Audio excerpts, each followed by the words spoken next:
Praise the Lord. Hallelujah. John chapter 5 verses 1 to 9 and 14.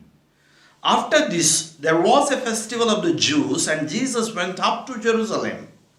Now in Jerusalem by the sheep gate there is a pool called in Hebrew Bethzatha, which has 5 porticos. In these lay many invalids, blind, lame, and paralyzed.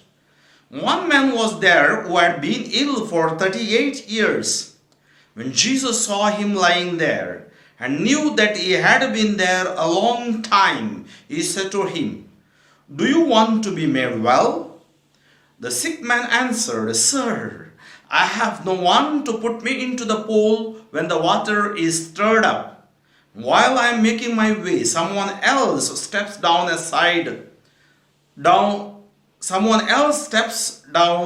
ahead of me." Jesus said to him, "Stand up, take your mat and walk." At once the man was made well, and he took up his mat and began to walk.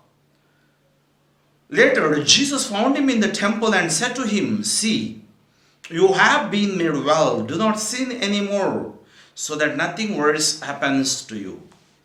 Heavenly Father, we thank and praise and glorify thy name. Thank you for giving us Jesus, your Son. As this man was lonely, depressed, suffering from paralytic stroke from 38 years, you touched him, you healed him, you delivered him. Today, Lord, we claim your name. As I proclaim your name, all those who are listening to your name may be healed from all the ailments that they have. And the warning that you are giving to him, you are being made well, do not commit sin anymore. I bind the sin, I pray for the healing and deliverance. Touch everyone, heal everyone, so that they may experience your healing touch. May Almighty God bless you, the Father, and the Son, and the Holy Spirit. Amen.